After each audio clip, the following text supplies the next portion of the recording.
the room. So we're here to learn a bit about JavaScript so that we can jump into all of the decoupling sessions after this one. Hello. So I'm curious in the room, how many people here have decoupled a site already? A little bit? Okay. Okay, well that's good, because we're hoping to just learn a bit more about JavaScript. I guess the other question is, how many people here are comfortable with PHP? Okay. Perfect audience. Great, so we got a lot of hands up. Thinking about the video, yes, we should be okay. So this video will be available on Drupal.tv. I teach the class that built Drupal.tv, and Kevin handles all the recording, so that's an awesome resource. All right, so if you're still wondering why to learn JavaScript, essentially, I'm sure you've noticed the trend of JavaScript frameworks just sort of becoming the bee's knees. Everybody wants to have them, and clients are interested in them and whatnot. But also, learning JavaScript is just a great tool for not only fully decoupling your website, but you can actually implement it even for a specific field widget once you are comfortable with the workings of it all. And I am a strong believer that React.js is coming to core eventually, because there is a JavaScript initiative going on where people are building an admin UI using React. And at some point, they hope for it to become an experimental module or theme or whatever it'll be called, and to eventually, hopefully, make it into core. So something a lot of us have struggled with is JavaScript used to be this icky thing that we didn't want to touch. And all of a sudden, everybody's using it. So what changed?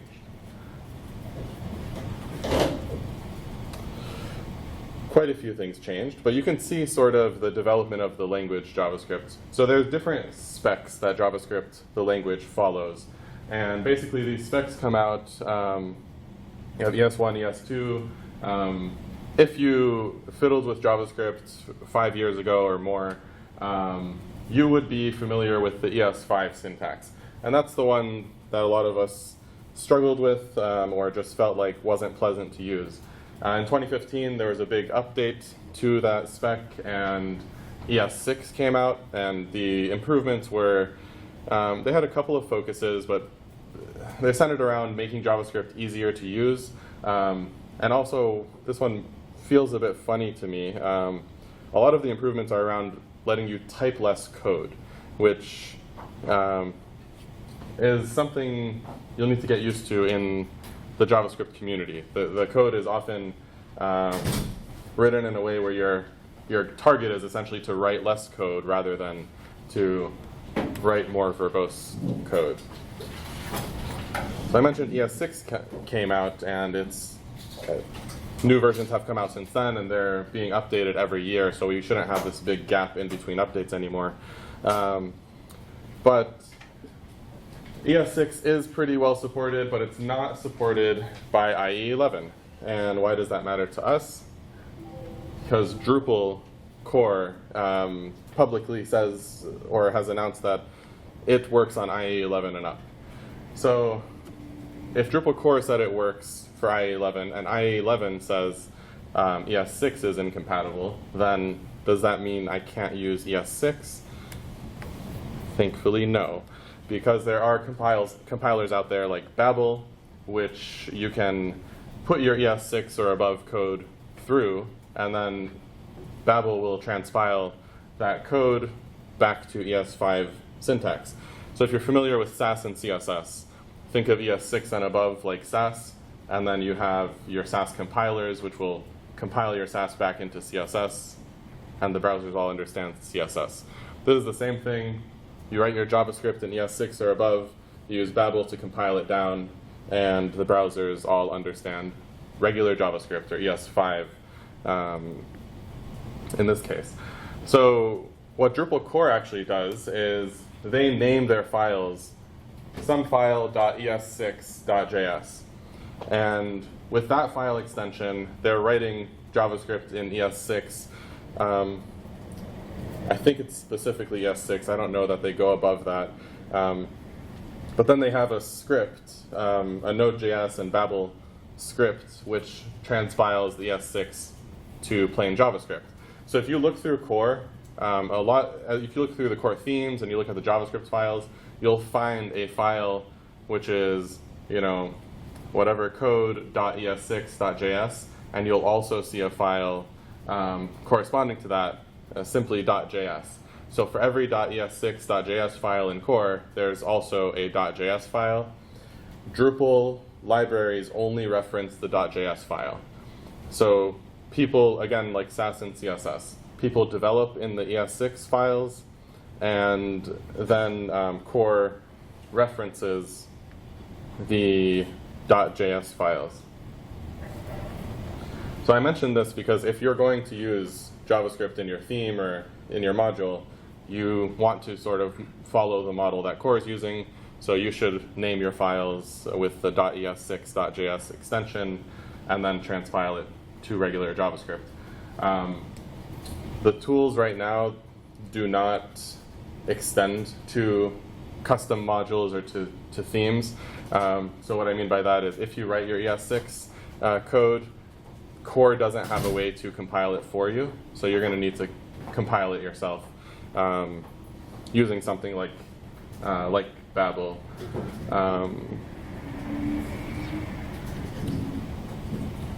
There is a core issue, however, for resolving that. So for today, we have this little exercise. This class is typically 3 hours, so we're not necessarily going to go through all of the exercise, but you're welcome to open that URL. It's a bit of a lengthy one. I wish I put it through a URL shortener now that I see it. But you are welcome to open that URL on your laptops. And it just has a little JavaScript class, which we will use as our sort of playground for demonstrating some of the ES6 and above features. So I'll just leave that up there for a minute so people can open that URL. Again, this is normally a 3-hour class. We won't spend a great deal of time in this file, but it's still there for reference. And if you miss this URL, you'll find the talk on Drupal.tv probably a day after the conference is over, so you'll have another opportunity to look it up.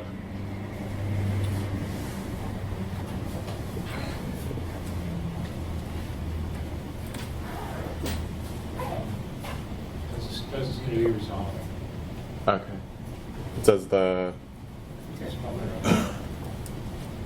should work. So if I pull it up. Case sensitive. Yeah. Oh, case sensitive, really. That's not ideal. All right. So apparently it's case sensitive. Looks like the M and the K are uppercase. Yeah, I got that. It should open like this. This is me unauthenticated visiting the URL. And I'll go ahead and put a sticky note and leave it at the top.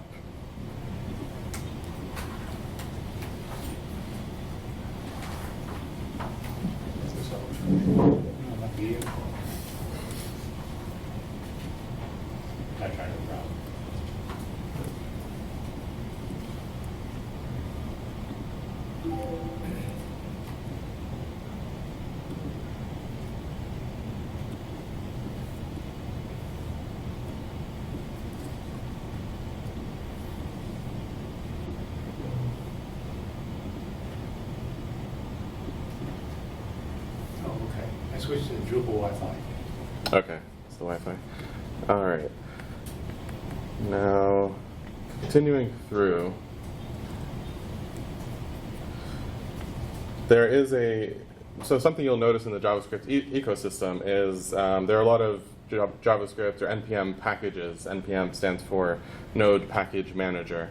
So in Drupal, we're used to contrib modules. In the JavaScript ecosystem, there are NPM packages. And it's like there's a package for everything. So there's a package called Prettier. It's a code formatter.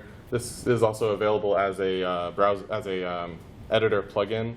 So if you're using an editor like Sublime Text or VS Code is a good one for JavaScript. Core actually uses that. So if you're wondering about code standards, the code standards are essentially use the Prettier formatter and it'll adjust your code to meet Core's formatting standards. There's another URL here. It's not part of the exercise, but if you go to prettier.io/playground, that's another place you can visit to fiddle with this. So that's a way for you to see what the Prettier formatter looks like. And it's a pretty cool tool.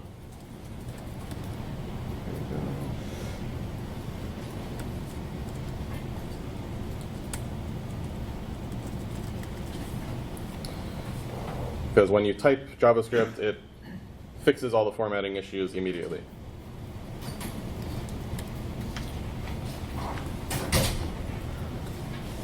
All right, so I'm going to go through these a little more quickly. When you're embedding JavaScript in Core,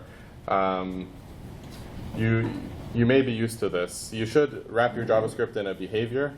So you use Drupal behaviors to wrap your JavaScript code, and you safely run your JavaScript inside of there. One of the reasons you do that is so that anytime JavaScript is executed on the page, your JavaScript will be executed. For example, if you are using a form in Drupal, like a node add form, and you press add another item, that triggers Ajax to execute, which then triggers all of the Drupal behaviors to execute again in the system. So basically, if you want to put JavaScript code that executes every time Drupal core executes JavaScript code, you can wrap it in a behavior. It also helps to avoid or reduce conflicts between your JavaScript code. It's not a requirement to wrap your JavaScript code in behaviors. If it were, then you couldn't use external JavaScript libraries because they don't have Drupal behaviors around them. So the other side of it is you edit your module or your theme's libraries.yaml file to tell Drupal about the file. So you give it a name, like a machine name for your library, and then you put the JavaScript key JS, and you put the relative path to your JavaScript file. So this is how you make Drupal aware of your JavaScript code. You also have the ability to make JavaScript files dependent on one another. So for example, if you have React and you're providing the React library itself in one module or in your theme, and then later you create a React widget, you have the ability of saying, this React widget depends on the React library, instead of having multiple copies of the React library in your Drupal system.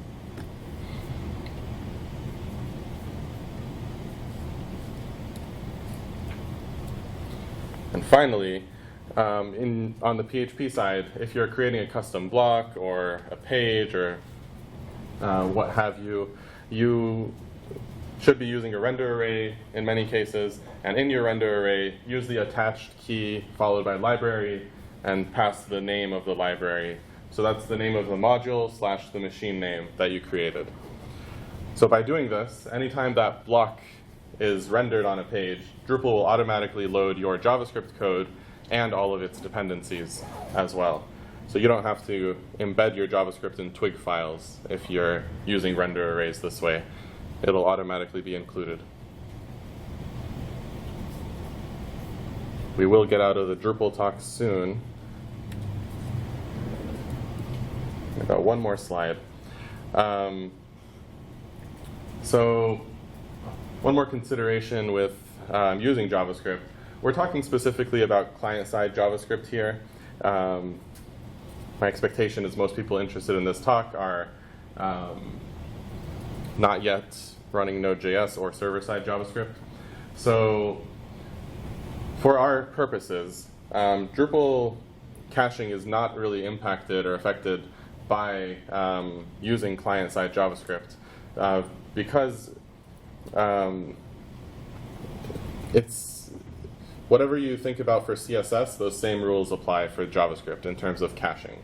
So if you think I'm going to embed a CSS file and that CSS file will get cached however it gets cached, those same rules apply to the JavaScript that you embed on your page.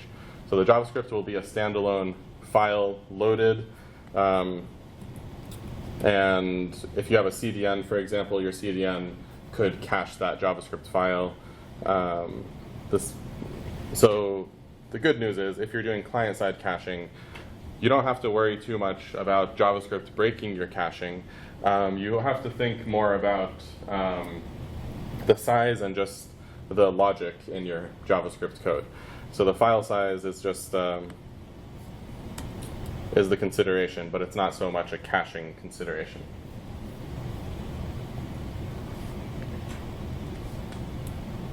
Okay, so now let's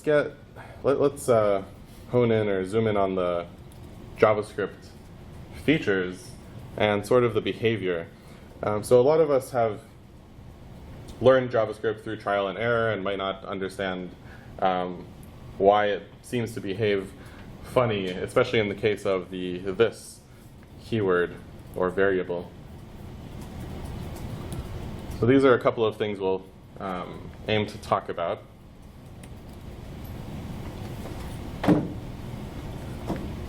All right, so JavaScript, the scope of the variable this in JavaScript tends to be one of the more confusing things for people with programming experience. So let's try to explain it in a way where we understand why it doesn't work the same as it does in PHP. So if you refer to this just alone, outside of a function, outside of a class, you're referring to the global object. That part might make enough sense. Now, if you refer to this, again, inside of an object's method, so for example, this is an object right here, my object, and inside of it, we have this .name. So we have a function inside of an object, and this .name, the name, would refer to the name property. So I'm saying inside of an object's method. So let's think about PHP. Step back and think about PHP because I think we have a lot of people who are familiar with PHP in the room. Let's say we have a class in PHP, and this class has multiple methods. And I'm using the word method somewhat interchangeably with the word function. So you have a class which has multiple methods in the class. In PHP, if you were to refer to this variable, you would be referring to the current object, right? The current instance of the class. In JavaScript, so far, that's the same. Inside of a function or a method within a class, if you refer to this, you are also referring to the current instance of the class, or the current object of the class. So where does this analogy or this behavior start to change? It starts to change when you think about the fact that a function in JavaScript is actually an object. So if you were to just go and create a function by itself without a class, that function itself is in JavaScript an object. So if you were to use this inside of a standalone function, this would not be referring to the global object, it would be referring to the current function. And that is the rule that sort of breaks the logic in a lot of cases, or breaks what we're used to from PHP, because inside of JavaScript, you're actually very likely to create a class with a method, and within a method, you're likely to create another function. The additional function has its own scope. It has its own this variable. So if you create a class with a method with a function, then the function inside of that method it's its own object.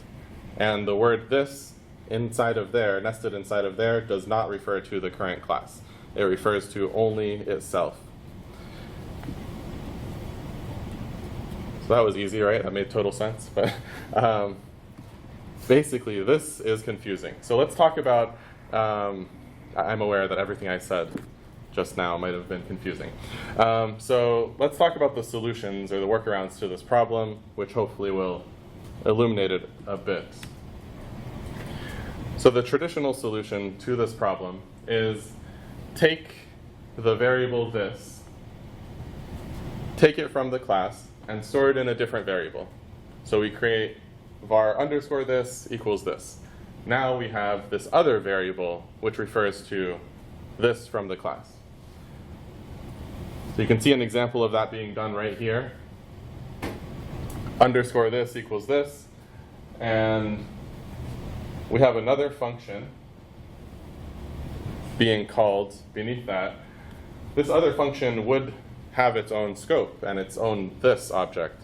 So what we do is we store this from the original object in a different variable, and we've referenced that different variable inside of our function. You could call this whatever you want. You could call it, this belonging to class. So we could have said this belonging to class, and then inside of the alert we could have called this belonging to class .name. So that's the traditional solution. And again, just to emphasize why we couldn't use this normally, it's because we're defining another function, and that function would create its own this. Yes? So in your function, what would the function object, why would you ever use this inside that function? If you wanted to create properties on the function, potentially, I've never seen anyone use it. I've never seen anyone use this inside of a function intentionally for the function's purpose. But that is the behavior of the language, so it's available. So if you wanted to define properties for the function, you could define them on the function's this object, or on the function object itself. Okay. And it's also possible for the function to potentially return this. So the function could return the function object with properties on it. I don't see why you would do it instead of just returning a regular object. And you'll see in ES6 they have a solution to, I try to not use the word this, but they have a solution to this problem. But this is the traditional solution. So you just create another variable with a different name so that you can use that wherever you want to without worrying about when it flip-flops in ownership. Another solution is when you define your function, explicitly tell your function, do not create your own object. Instead, use the following object. So you do that by binding. So here's the function definition. Here's the closing curly brace for the function, dot bind, and you can pass an object. So during declaration of the function, or really any time, by calling dot bind and then passing an object, you're telling the function, don't create your own object, use the object I'm passing you instead. So by binding the function, you are now able to safely use this within the function, and it will refer to the binded variable you pass to it. So this is also a common solution. This is the verbose solution. When you see this solution, it's the word bind sort of infers what's happening. You're binding it to a specific object, and just by looking at it, you know what's happening. In ES6, they provided a different solution, referred to as fat arrow functions. Let me stop saying this. We are creating a function, and we are not using the word function. This is syntax for creating a function without using the word function. If you think about what the difference is, we got rid of the word function, and we put what they refer to as the fat arrow, so equal sign greater than, in between the arguments and the curly brace. When you create a function like this, it automatically binds to the parent scope. So when you declare your function in the following manner, this function will not have its own object. It will automatically be binded to its container or its parent. So by declaring your functions in this manner pretty much all the time, you are not going to mess up your usage of the variable this, because it will always refer to the parents. So anytime you need to create a function within a function, or pass around a function, or that sort of thing, just declare it without writing the word function. Use the fat arrow syntax, and it will be less confusing. And I mentioned, again, JavaScript community is, for the most part, they do not aim for verbosity, they aim for conciseness. And this is an example of removing some of the characters from the function definition. And there's actually a handful of ways to write this fat arrow syntax. The one that I mentioned, argument, say like arg1, arg2, and then return something.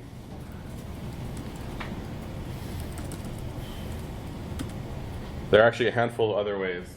And I would say if you're starting out with JavaScript, or you're just getting back into the swing of things, use that syntax all the time. The more you use it, the more you'll see there are even more shortcuts. You could have arg1, arg2, and then x. These are equivalent. So if your function is a one-liner and that one line is a return, you don't need to put, and you don't even need a semicolon, but you don't need to put the word return, and you don't need to put curly braces. So this syntax means I have a function, takes 2 arguments, and returns whatever the output of that is. If your function only took 1 argument, you could make it even shorter. So yeah, these things like hurt my heart a little bit, because I'm like, this is best practice. And I feel in Drupal and PHP, we try to make things somewhat explicit, but it seems like in JavaScript it's less characters is better. And part of that is you want a smaller payload. You know, people are downloading what you're typing, so you want it to be smaller. That's part of it. But yes, in tutorials and such, I think a lot of the confusion lies in these parts that are not even the focus of the tutorial. It's just when you see this sort of thing, it's not very clear that this is a function taking 1 argument and returning whatever the output of the right side is. Because this could be, you know, arg1 times 5. Yep. And then you could store that in a variable, and this is very common. So people will now have this variable, my function, and they can pass it a number, and that's the function definition. You're just storing it in a variable and passing it around. But because this is declared using the short syntax, you don't have to worry about the scope of this, so we could freely use this inside of the right side of the function without worrying about referencing the incorrect scope. Equals 20, right?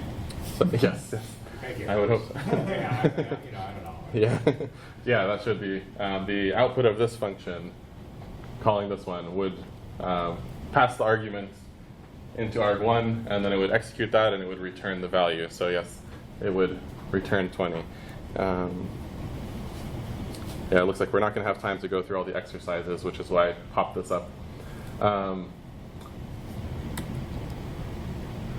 But the good thing is that link to the exercises at the bottom, there's a comment with a link to the completed solution.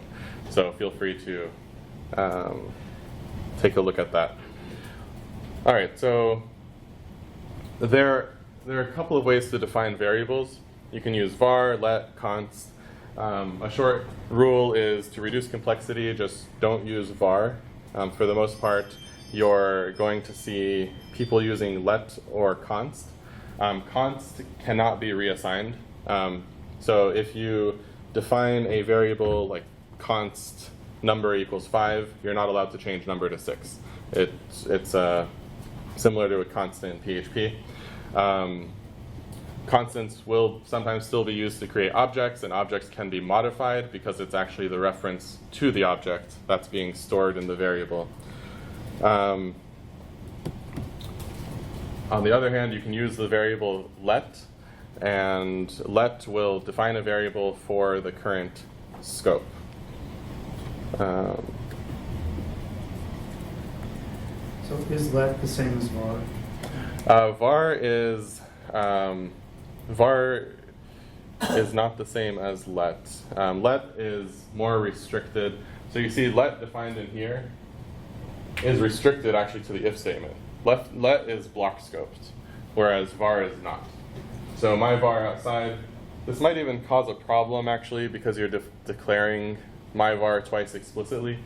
But the idea is you should generally just not use var because behavior in these instances can be a little less than predictable. Whereas if you're using let, it's always scoped to the block. So if you want let to be available only in the if statement, then define it in the if statement.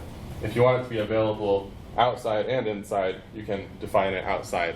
So at whatever level you define the variable using let, it's available there and to the immediate children.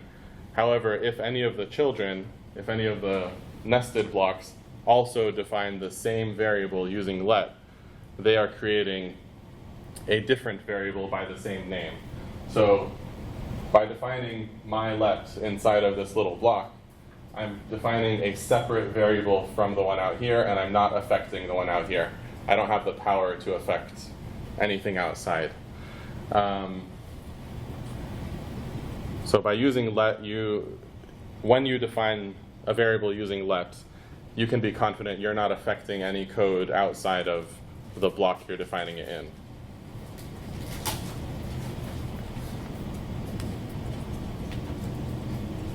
Let's see. I'll go through some of these more quickly because we only have less than 5 minutes.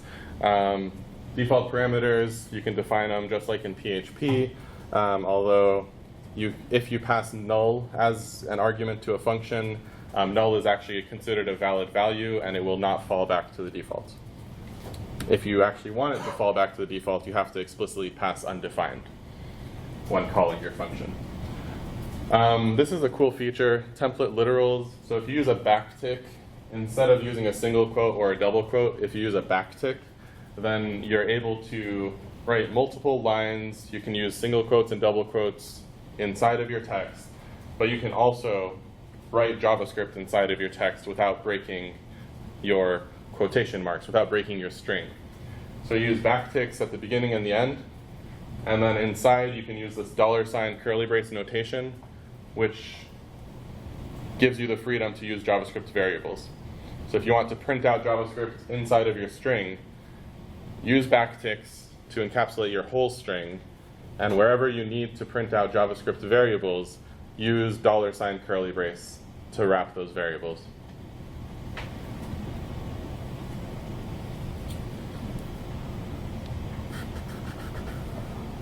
Okay.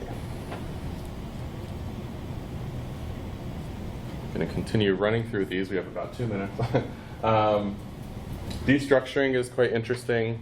We have an object and we have an array. If you declare a variable, remember let is for declaring variables. If you declare a variable, you can actually write let curly brace, and specify the name of one or more properties within the object. So I can say let debug comma Drupal, and what it'll do is it will define two variables. It'll define debug and Drupal, and it'll extract the value from the object, from the corresponding properties based on the name. So if I had only written let debug in the curly braces and equal to this whole object, it would extract the value out of the debug property and store it in the variable named debug. So this is useful if you have an object with many properties. It's a fast way to get 10 of those properties out and into standalone variables. With arrays, you can do something similar, but it's based on position. So you can do what's called array destructuring. Let 1, comma, blank, comma 3. That'll define two variables, 1 and 3, and it'll do them by position. So the first variable, 1, will take the first position. The third variable, 3, will take the third position based on their position on the left.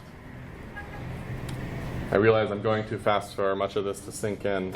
I'll skip a couple, but I'll see if I could upload these slides to the presentation. And promises are a way for you to execute some code asynchronously. So you can execute a line of code, and then the promise will either resolve to true or false. And if it resolves successfully, then you can call your promise.then to execute another function. So if you need to do things sequentially, JavaScript is asynchronous by nature. If I do two long-running operations, one line after the other, it's not going to wait for the first line to finish before executing the second line. This is a solution to that when you don't want that behavior. So if you need to query for data and then you need to display the data, you can't just put those right after each other in JavaScript. You should use a promise. So the promise to execute the query followed by a then to display the data. Okay, so we're pretty much out of time. Come back to that. Okay, I guess the last comment, there's a NPM package named Axios, which is useful for fetching data from various APIs. So that's another thing to look into. And if you want to spend much more time learning this stuff, I run Debug Academy, and I teach a 3-hour class, a 3-hour version of this class, but I also teach a full-day class on React.js and another full-day class on advanced React for Drupal. And those courses are very much hands-on and designed for people who are coming largely from a PHP background. I also taught those classes at DrupalCon Seattle, and one of them also at DrupalCon Nashville. So if anyone's going to be at GovCon, come say hello. Debug Academy will be there, and we are offering both of these classes in August and in person in the Washington, D.C. area. We'll also be offering custom module development, and these classes are also offered online periodically. So if you're interested in a longer form, hands-on JavaScript plus React plus advanced React so that you can get the full decoupled project knowledge you need, it's going to take quite a bit more time than we have today. I also have some discount postcards I'll be passing out, as well as business cards for anyone who's interested. It's a lot of information for 50 minutes. I hope that some of it was beneficial. Thank you all for attending. And if you had questions, I'm sure you have some. Feel free to come talk right after this. All right, thanks everyone.